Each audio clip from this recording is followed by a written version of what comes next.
Welcome to the channel. In this episode, we'll be tying up a weightless shad pattern. I like to call this the Crack Shad. And while this is an extremely simple fly, I cannot imagine I'm the first one to tie this up. So if you know of a pattern out there like this that someone else has tied up that's already out there, be sure and drop it in the comments and let me know. For this fly, you want to use a wide gap stinger hook, something like a Gamakatsu B10S. For the tail, I like to use a really fluffy marabou feather. The fluffier, the better. Preen out those bottom sections, and then be sure and clip that tip section of the tail off as well. Those fibers are usually fairly stiff, and if you clip those out, that'll help it to undulate and move that much more freely. Once you get that tied in, take a look. If that doesn't look like quite enough, add a second feather. And then for the body on this fly, I like to use Palmer chenille. This is a size medium. I'm trying to imitate about a 2.5 to 3 inch threadfin shad here. If you're going for more of a shiner or minnow imitation, you might use a small Palmer chenille. Keep those fibers preened rearward. Get that tied in, and this adds a really good translucent body. For the head on this fly, we're going to use craft fur. I like to take about a 1 square inch, it's kind of how I gauge it, of the craft fur hide, pull those fibers up and cut them. And if you're new to tying with craft fur, this is something I didn't realize for a long time, you've got to really clean out those butt sections just like you would on deer hair. Hold those tight, clean out those butt sections, align those fibers, and then use a bit of super glue. If you'll add just a dab of this super glue, this will really help hold your craft fur in place and help prevent it from spinning when you tie it in. Put that on top of the shank and take care not to spin it with your thread.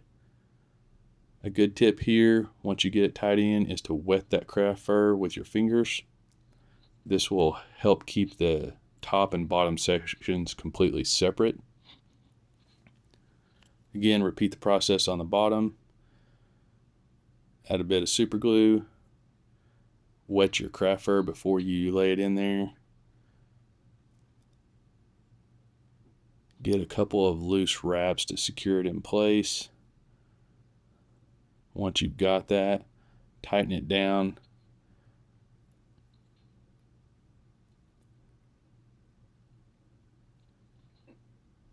And yes, guys, I really like super glue. I like durable flies. So you can skip some of these super glue steps if you want. I just like a super durable fly that doesn't come apart on me. For the head on this fly, you want it to be fairly flat so it'll dart back and forth in the currents.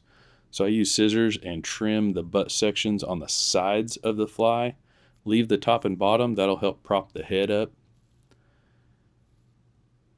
For a bit of a trigger point, I'll put in some red gills here using 8 or 10 strands of crystal flash. Fold that around, tie it in.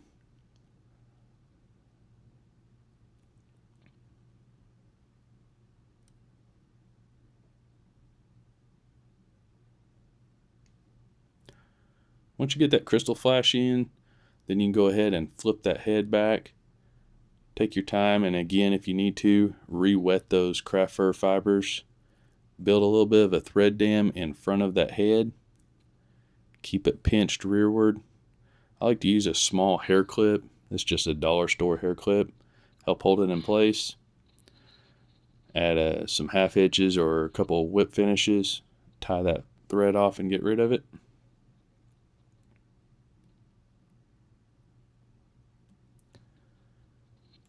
Now what I'm doing here, I'm not necessarily coating the thread wraps in so much as I'm dabbing a little bit of super glue into the butts of those craft fur fibers. Pinch that head up, and that'll be the profile of your head. It'll really help hold that profile. For the eyes, I like using a gel super glue. Add a dab. And when you set that eye in there, if you really press it in place and hold it, it'll really adhere to the head of the fly, and I really haven't found a need to coat these eyes with UV or anything else. This keeps that head free and flowy. If you want to really tame those fibers back, take just a small drop of UV resin, something real thin, like this Loon Flow, and you can use it like a hair gel. Help hold those fibers back.